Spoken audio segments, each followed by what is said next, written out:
everyone, and welcome to this episode of Food and Health Talks. I'm really excited about the conversation we're having today with our special guest, Kara Landau. She's a dietitian and she's also a prebiotic expert. She's the founder and the CEO of Uplift Food, and she's also the spokesperson for the Dietitians Association of Australia. I must add that she's an Australian and she's resident in the US. So, Kara, it's so great to have you on this show, and I'm really excited about the conversation. I can't wait to get started. Thank you. Thank you for having me. It's a pleasure. It's really a pleasure. So, yeah, we'll get started by letting our guests know a bit about you, a bit about your background and your story as a whole. What led you on your career path and where you are today?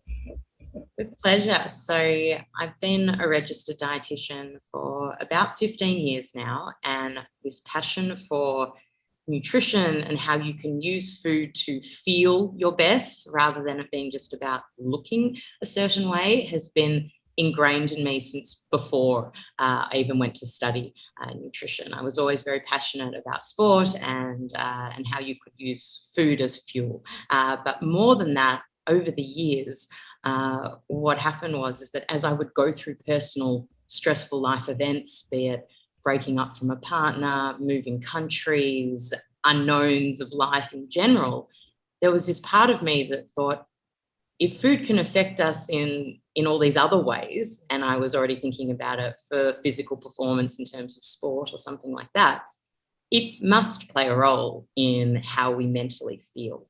And it was really from those personal experiences and me having that expertise that nutrition and food can have such an impact on you. I then started to really delve deeper into wanting to discover the science around how nutrition can be used to boost our mood. And so, I wrote a book about this. It was about 10 years ago now when I first moved to the States, and I had gone through a breakup, and I started this journey of really trying to discover this connection. And what I discovered back then was the gut-brain connection and prebiotics, which, as you know, we will discuss further, Uplift Food is all about that. But this science of what we call psychobiotics was not really a thing 10 years ago. The science has just grown and grown and grown and grown, which is incredible. So I probably sounded a little bit crazy 10 years ago when I was at that time a spokesperson for the Dietitians Association of Australia. I now act as the media representative for the Global Prebiotic Association, which is obviously very relevant to my passion and my expertise now. But it was back then that I really started to spread this message about the importance of your gut health and how you can use food and nutrition to support your mental health. And thankfully, there's been a lot of research and a lot of other louder voices that have now come into the light over the last decade. And so I'm no longer preaching on my own, but rather there's an army of us that are really trying to spread this message because it's so valuable to everyone's life. Yes, and it's so interesting you brought this up because I think episode 23 of Food and Health Talks, we had Dr. Umanadio, who also came on the show and talked about gut health and your mood and how maintaining a good and robust gut health could improve your mental health as well. So I'm excited to dive even deeper into this conversation. But before we even go there, I have a question for you with regards to your choice to become a dietitian. So was there something in your childhood that triggered interest in healthcare, or was it something your parents were doing or somebody around you? What were the influences in your life as a child that led you on a career path in healthcare? My family was very into food. I'm from a culture where a lot of festivities are shared around a meal, which I think is in a lot of cultures. Yes. And so I always really enjoyed food. I didn't think that food was something, I wasn't into diets or anything like restrictive. I was very into sport, but I was also a little bit more overweight in my teenage years. And I found that when I changed up what I was eating, my performance improved so much between if I played a sport called netball. It's a Commonwealth sport similar to basketball, but also tennis and other sports. And so I think it was from that passion of knowing that, one, that I loved food. So I wanted to make sure that I was going to continue to enjoy food as an experience. But secondly, how can it be used in our favor rather than work against us in all those other life experiences just in our day-to-day life? And so it was probably a culmination of all of that I then went, whilst I was still at school, my favorite subject was called Health and Human Development. I ended up doing quite well in that. And I think it was really because I enjoyed it so much. And I think it was that connection between enjoying the content, it being so relevant, and, you can straight away utilize that knowledge and put it into your own life and share it with others so they can also reap these benefits. It was almost a no-brainer decision for me to go into studying nutrition and dietetics. I almost didn't review any other options. I just knew that was the next stepping stone. That's great. That's really exciting to hear. And there are many areas of food and areas or specialty or subset specialties in food and health that you could have gone into, but you developed specific interest in gut health, prebiotics, and just learning more about that area of nutrition and our health. So I was wondering if there are some patterns you saw with your patients that triggered your interest in gut health specifically, or this is just something different. Just tell us a little bit about that. Yeah. 100%. When I started out, I had a private practice and I was continuously seeing people for a range of different health concerns. If it was from a doctor referring them, it was often heart disease or diabetes or pre-diabetes and amongst other conditions. But a lot of the people that came themselves outside of that were all for digestive discomfort. It was irritable bowel syndrome on steroids. It was, and what I found was that even for the pre-diabetics, the diabetics, there was very similar information that I was passing back to them in terms of the importance of fiber, the importance of soluble fibers, and things that kind of ultimately led me towards digestive health and then ultimately gut health. And with irritable bowel syndrome, though, there was so many consumers coming to me and their lives were so impeded because they just felt so stressed, and obviously stress impacts irritable bowel syndrome as well, which then amplifies the problems. And so I had patients that wouldn't want to leave their house because they didn't want to have stomach troubles when they were on public transport and not be able to get out. And that to me was just not a way to live. And so I definitely honed in unintentionally on irritable bowel syndrome. And then again, by default, it shifted me to digestive health and to gut health. And it was really when I then moved to the US and I did that research on the book 10 years ago that it was kind of blending across from irritable bowel and digestive health to more that gut health and mood piece where I ended up landing. That's interesting. And you are the founder of Uplift Foods. So I want us to tell our audience a little bit about your company and what exactly you do. With absolute pleasure. Uplift, as I guess you're starting to get here, is the culmination of years and years and years of passion and research and really being in this space. And I guess Uplift is a prebiotic functional snacking brand, and every item that we release has a truly functional dose of gut healthy prebiotics in it. So what it means is that you don't need to take a supplement and also look for a healthy snack. You can actually utilize our products as your morning tea, your afternoon tea, and on-the-go breakfast, and know that at the same time you are having the equivalent and reaping the benefits for your gut digestive and immune health that you would get from a supplement. And so I'm very passionate about that. Every product that we release has a diverse blend of prebiotics. And what I mean by that is that you'll get sources that are called prebiotic fibers, You'll get something called resistant starches, which I'm more than happy to talk about. You'll get prebiotics in the form of polyphenols and antioxidants. So there's many different forms of prebiotics, and there's many different ingredients that they come from. And as you delve deeper, the importance is that we all have different gut bacteria. And so everyone is going to need slightly different levels of different types of prebiotics. And to this day, the science is still being evolved about how to work out exactly what one person needs.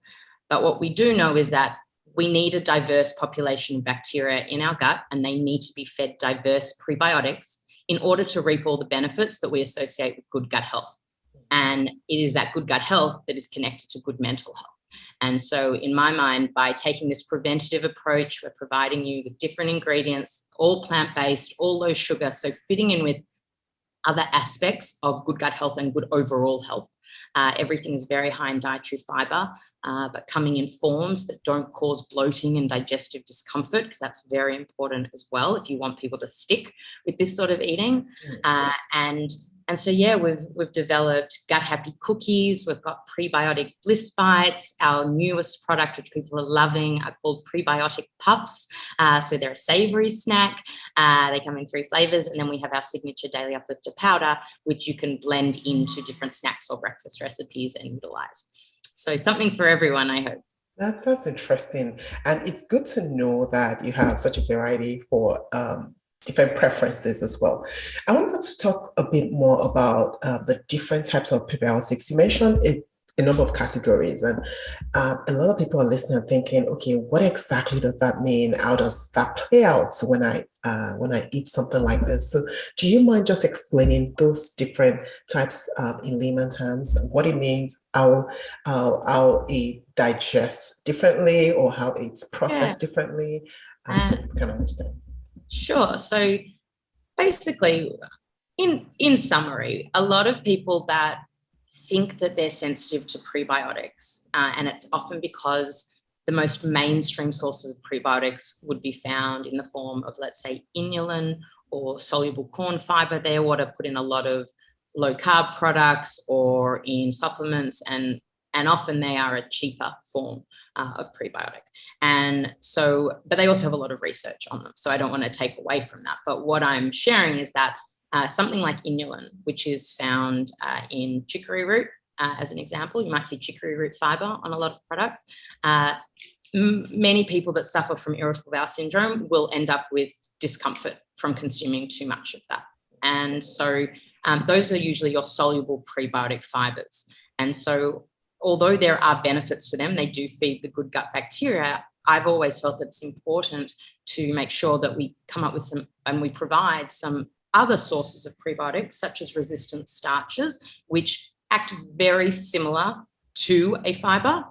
As the name suggests, it resists digestion by us as it moves through our intestines. It makes its way to the end of our gut, where it then selectively feeds the good gut bacteria. So you end up with slightly less of the bloating or discomfort that might come with a large dose of a soluble fiber. So that is one example. So it's a little bit smoother on the stomach. And then outside of that, I mentioned polyphenols. And so they are found in things like as a prebiotic in kiwi fruit powder. You can find them in some citrus peel fibers and citrus peel powders. So, interesting, unique ingredients. But the beauty of these is that they're really low dose. They can enhance the growth of the good gut bacteria. And because they are not a fiber, they don't have any of the side effects connected to having such a large dose of a soluble fiber. So that is, hopefully that explains it. And I guess the benefit, as I mentioned, is that they will all be feeding slightly different bacterial strains. And so for us to keep that diversity, we need to feed them all. So. That's great. That's absolutely great. Thank you so much for making time to explain that. And so when you think about the food industry, what trends are you seeing now that is exciting, especially in the snack space? What trends are you seeing that's exciting, and why is it so exciting? Oh, I mean, I love that lower sugar and higher fiber are coming up more and more as what people are helping to promote and teach people about, and create snacks that fit that. I feel like there's been phases in the past more around the paleo diet, or when it's solely the keto diet and they're not looking at, even if you're going to remove some of the non-fibrous carbohydrates, that they weren't necessarily focused on also adding in the good that our gut needs. So I think that it's really great to see more and more whole food based and plant-based foods that are rich in fiber and lower in sugar that are making their way onto the market.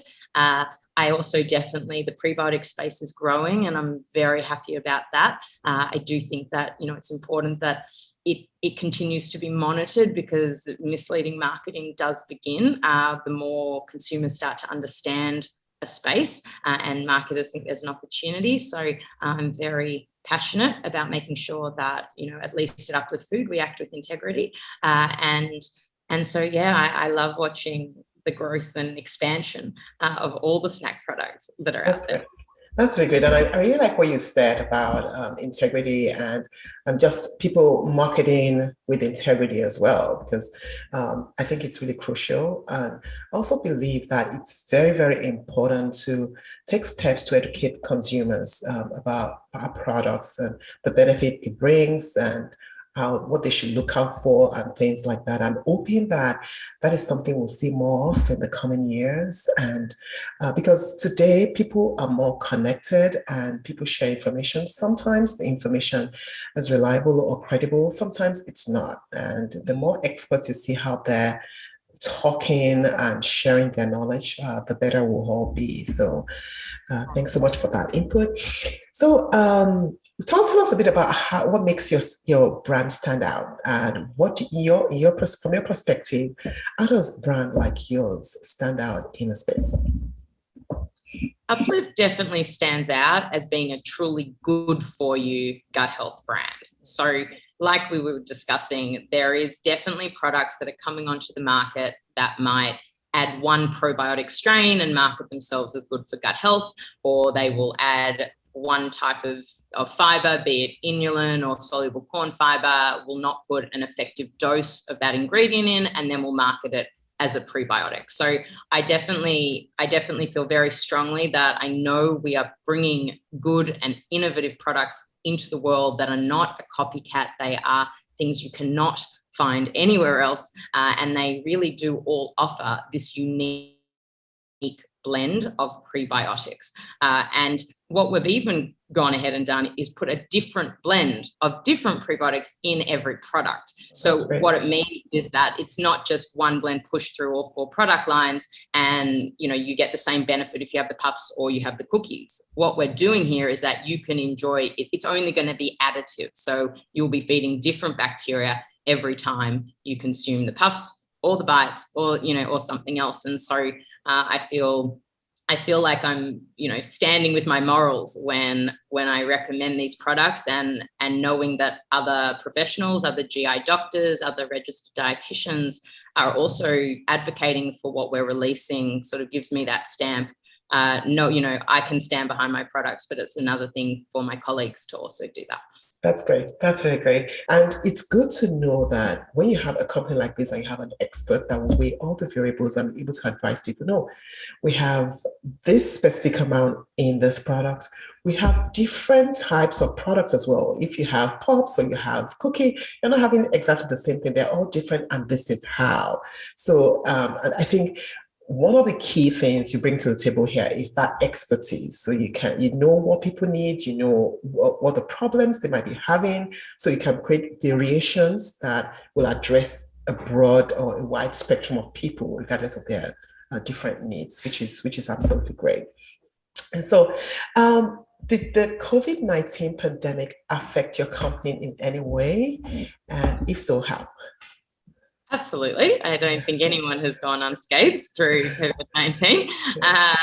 I guess because Uplift Food is so young, we're never to know how different things have been as a result of COVID-19, because we've just had to live through it per se. So our plan originally had very much been to focus on retail, and we definitely completely redirected to e-commerce to be able to, you know, provide the products to people across the United States and to just get it moving. We literally planned on launching, we went into our first production for our first snack product, the cookies, in March last year, which basically was when the US went into lockdown. So none of the retailers were open to reviewing a new brand and bringing us into on shelves. So we had to come up with a completely different, you know, way of talking to people. But having said that, I think that by having the last, you know, year and a half, 2 years of talking directly to our consumers, we've really learned a lot about what they're looking for, how to position our products, and at the same time, the noise in a really positive way around the importance of your gut health and how it connects to your immune health, even if it's not yet around stress, which unfortunately has also been on the rise, obviously based on what's going on and the uncertainty to a lot of people. It's definitely been the combination of immune health getting more attention, people knowing that your diet can impact that. The GI doctors, I really feel, have become louder in the last year or two, which is wonderful. I think people have turned to them more than potentially 10 years ago, for sure. And as a result, I suppose it's great for Uplift that more people are now starting to understand this concept and starting to know, even if they don't know all the benefits, they at least can associate gut health and prebiotics as being a valuable nutrition element for them to include in their diets. That's really great. That's absolutely great. And you're right. A lot of people got really curious about gut health, immune health, and there were just so much information out there, people trying to learn more and trying to optimize their health and eat right, just to get through all that we're going through in 2020 and even part of 2021 as well. Yeah, so one thing I really feel strongly about is that there is room for improvement in the food industry. There's so much that we can do to be better. So I want to get your take on some of the concerns or some of the areas for improvement that you've seen in the food industry and what we can do to help people live better and stronger by innovating more, innovating in different ways. So I just want to get your take on that a little. Oh, it's a big question. I have so many ways I could take it. I'm just almost overwhelmed. I think in general, the food industry as a whole it's a business. And so, you know, it's also, there's this chicken and egg situation of, is the consumer needing to make their choices with how they spend by not purchasing products that are not as good for them, but will be cheaper because they are made with cheaper ingredients, which are then more likely to not be fibrous, not have healthy fats, not be rich in protein and nutrients that basically when you understand the cost of raw ingredients, you'll understand why it is so much cheaper to sell something that is made predominantly of refined carbohydrates and the opposite of all those nutrients that I just mentioned in terms of how your body responds. And so, you know, the food industry, although I definitely feel they are leaning in to trying to create healthier products, and there are 1000% people within the food industry, within some of the really the largest corporations on the planet who do genuinely want to do good and make a change. But it is a big system, and at the end of the day, it is a business. And I think that, you know, that's where education to consumers spending their money, like putting their money where their mouth is. If they say they want healthier foods, if they say they want to be eating to support, you know, their gut health, their digestion, whatever it is, then accepting that may at this point in time, based on the back end of the food industry, cost you slightly more, but it's you know, I guess you allocate your spending based on, one, obviously what you have and can do. I'm not, you know, ignorant to that. But secondly, I think in all aspects of life, you know, what you really prioritize is then how you decide what you spend on. And so I think with more shift that way, the food industry will actually be forced to make those changes. And when big companies make that change, that will change the whole back end of the system, because those more expensive ingredients will start to be produced more en masse. And that will mean more accessibility for more companies to incorporate them at a price point that will be more accessible to consumers. So Yeah, thank you so much. And the truth is, consumers have started voting with their dollars. And in the past year, even before we had the pandemic, there's been a huge shift in the way and the perspective of consumers, and that has affected the market and affected a lot of big brands too, in terms of what they're investing in. A lot of big brands now have accelerators or venture funds that support good for you products or plant-based products or just different types of innovative approaches to engaging startups or getting companies that are already targeting health conscious consumers on board with their portfolio. So we're looking forward to more of that, hopefully, in the coming years as well. Before we wrap up on this episode, if people are listening, they know you are a dietitian. And if someone is listening and is thinking, I really want to start working on optimizing my health through nutrition, what advice will you give them? Definitely start with something very simple, like trying to add in more fruits and vegetables.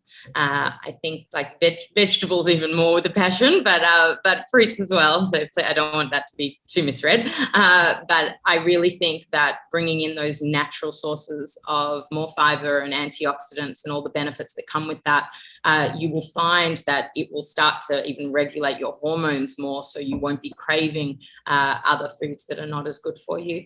I think trying to reduce sugar, but I put sugar in an equal bucket as refined carbohydrates. Our body really does respond quite similarly to them in terms of the inflammatory effects, and that is linked to anxiety and depression. So, I'm very strong about that as well. And then if, I do know that people are still looking for packaged products. Like that's not going away tomorrow. And so I feel quite strongly that you need to look to buy from brands that you can trust, that are offering you real benefits and not just putting, as I say, a sprinkling of one ingredient and making a claim.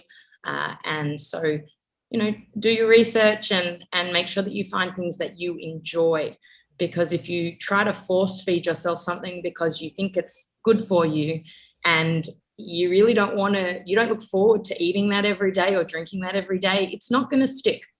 You don't need to put yourself through that. It links back to the very beginning of this interview where I explained why I got into this. There are so many different foods that we can incorporate to attain a benefit, and it's really about doing some research to find that option or seeking an expert to support you to find that option. That's really great, and it's very spot on. Baby steps starts with baby steps. And it's so interesting. Sometimes you listen to people and say, oh, I'm going to change everything I eat in the next 2 weeks. And they do it for a week and then they're back to what they're used to. So baby steps and making progress with every single day. Yeah. Thank you so much for sharing. Thank you so much for connecting with our audience today. And we really, really appreciate your insights and learning about your story as well. So for everyone listening, thank you for connecting with us today. You could learn more about Kara and Uplift Foods by checking the information in the show notes, and you can connect directly with her as well. So until the next time when I bring another exceptional guest your way, stay safe and blessed as well. Bye-bye.